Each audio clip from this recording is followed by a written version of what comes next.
जय श्री राम। भारत माता की जय। हमारे देश में जो चल रहा है, कर्नाटक में जो चल रहा है, कर्नाटक की सरकार जो इतनी बड़ी कदम उठाई है, कर्नाटक में जो कांग्रेस सरकार है और कांग्रेस की मंशा को दर्शाता है। कर्नाटक में जो धार्मिक रूप से आरक्षण दिया जा रहा है और दे दिया गया, जो हमारे संविधान में कहीं धार्मिक रूप से किसी को भी आरक्षण देने का प्रावधान नहीं है। और कांग्रेस वाले अपनी वोट बैंक के चक्कर में मुस्लिम वोट की तुष्टीकरण के लिए, मुस्लिमों के लिए ये चीज़ें जो बार बार लाते रहते हैं, उससे सनातन धर्म वाले को सोचने की बात है, समझने की बात है, बहुत गहराई से सोचने वाली बात है। ठीक है, हम मानते हैं कि हमारे धर्म में बहुत सारी जातियां हैं, लेकिन हमारे में जो भी जातियां हैं SC ST OBC के हिसाब से उसको आरक्षण मिलता आ रहा है।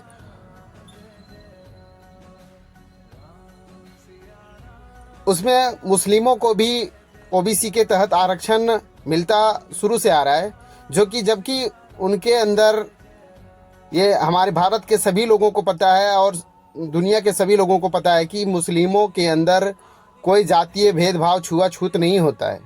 फिर भी संविधान में है कि सामाजिक स्तर पे जो दबा कुचला इंसान है, उसी को, जो जातियां हैं उसी को आरक्षण मिलेगा। लेकिन मुस्लिमों में ऐसा कुछ भी नहीं है।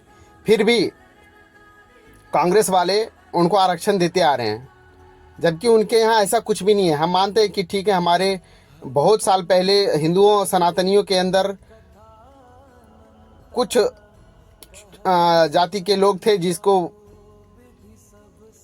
ऐसा माना जाता है कि वो दबे कुचले थे, उनके साथ छुआछूत की जैसी चीज़ें थी और जिससे उनकी भावनाओं को आहत हुआ और वो अभी तक आर्थिक स्थिति से भी जूझ रहे हैं। तो उनको आरक्षण के लिए संविधान में बाबा साहब भीमराव अम्बेडकर और राजेंद्र प्रसाद भी हमारे संविधान में दर्शाते हैं कि ये आरक्षण उनको मिलना चाहिए। ठीक है, ये भी मानते हैं। लेकिन मुस्लिमों के लिए तो ऐसा कुछ भी नहीं था कि उनको किसी ने छुआछूत जैसे चीज़ें थी मुस्लिमों के धर्म में, और किसी धर्म में ऐसी कोई चीज़ें नहीं थी। फिर भी उनको OBC के तहत जितनी सारी सुविधाएं हैं सब कुछ मिलता आ रहा है।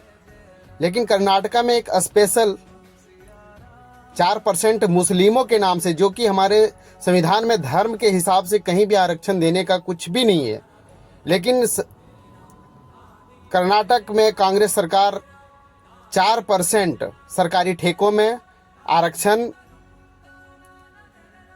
दे रही है और दे दिए हैं, जो संविधान के खिलाफ है। ये संविधान में कहीं भी नहीं लिखा हुआ है। धर्म के हिसाब से आज तक किसी को आरक्षण नहीं मिला है, ना मिलेगा। समाज में दबे कुचले लोगों को ही आरक्षण का अधिकार था, जो ये संविधान का हनन कर रहा है कांग्रेस। और बार बार BJP को टारगेट करते रहता है और संविधान की कॉपियां लेके राहुल गांधी घूमते रहता है कि ये देखो संविधान खतरे में है।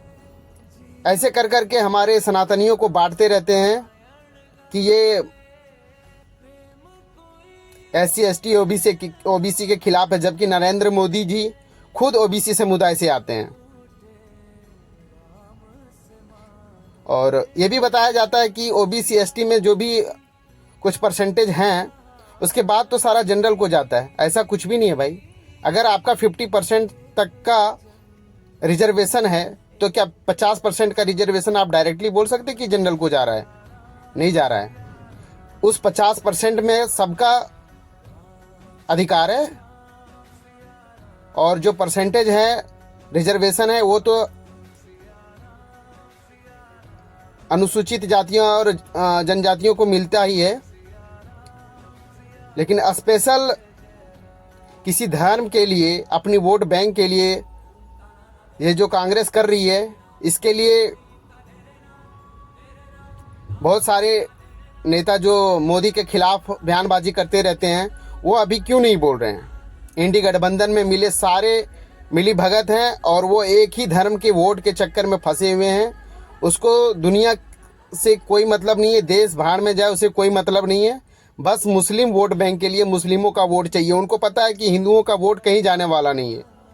जात के नाम पे, धर्म के नाम पे जैसा मर्जी वैसा काट छाट के हम तो ले ही लेंगे, लेकिन मुस्लिम का वोट उसको मिलने वाला नहीं है, जिसके कारण वो मुस्लिमों के लिए कुछ भी करने को तैयार हैं।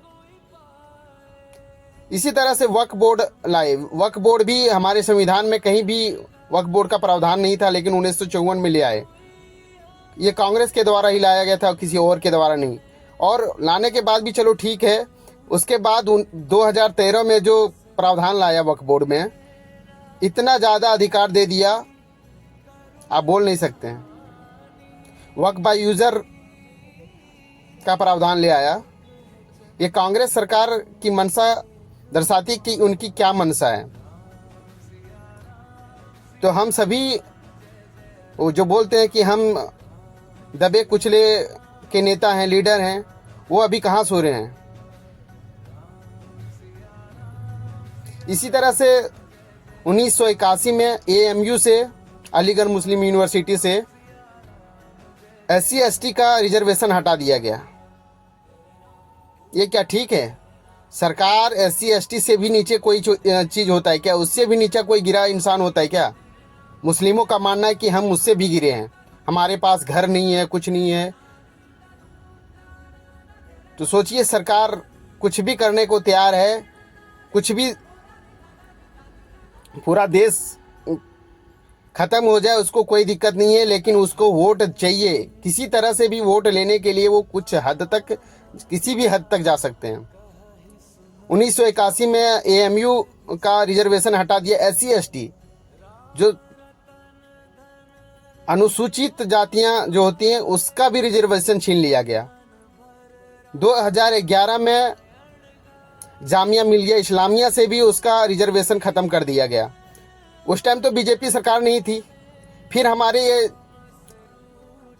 जितने भी आज मोदी के ऊपर दोष लगा रहे, वो कहाँ सो रहे थे?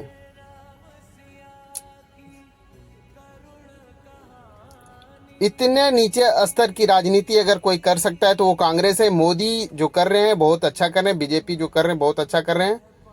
आप लोग पूरा रिसर्च कीजिए कि ये हमारे देश में क्या चल रहा है और ध्यान दीजिए और अपना वोट को एक सही जगह पे